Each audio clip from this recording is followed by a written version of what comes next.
ராஜசேகரன். இன்னைக்கு நான் ஒரு கதை சொல்ல போறேன். ஒரு பள்ளியில 2 மாணவர்கள் இருந்தாங்க. அவங்களோட பேர் அருண் அப்புறம் ராமு.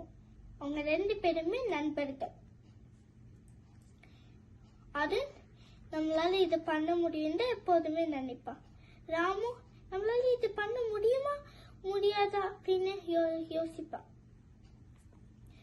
ஒரு நாள் அவங்களோட ஊர்ல மலை மேல ஏறுறதுக்கு ஒரு போட்டி வச்சாங்க. அதுல அவங்க 2 பேருமே கலந்துக்கிட்டாங்க. அப்ப ராமு, நான் இவ்ளோ பெருசா மலை இருக்கு, என்னால மலை மேல ஏற முடியுமா முடியாதா அப்படின்னு யோசிச்சான். அப்ப அருண், நான் அந்த மலையோட உச்சியை போய் தொட்டு பரிசு நான் வாங்கணும்னு அவன் நினைச்சான். அதுக்கப்புறம் அவங்க 2 பேருமே மலை மேல ஏற ஆரம்பிச்சாங்க.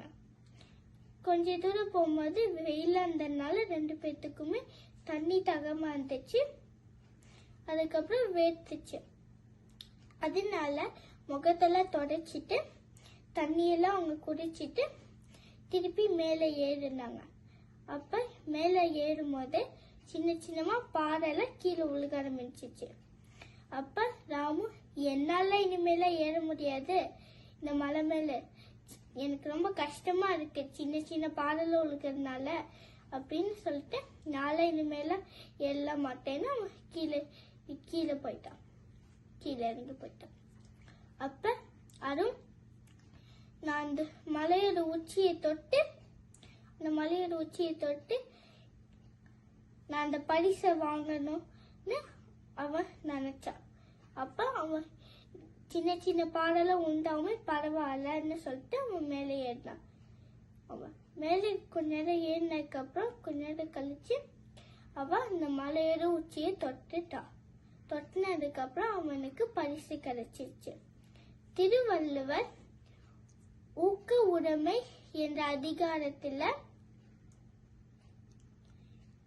வெள்ளத்தனைய மலநீட்டம் மாந்தர்த்தம் உள்ள தனையது உயர்வு என்ற திருக்குறளை எழுதினாங்க.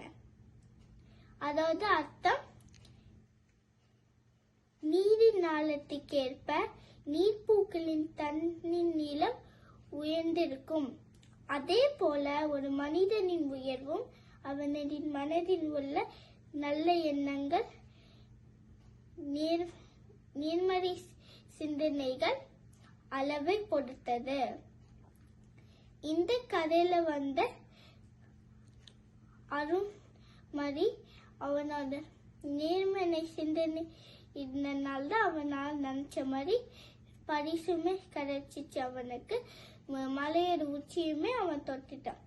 அதே மாதிரிதான் நம்மளுமே இருக்கணும். நன்றி.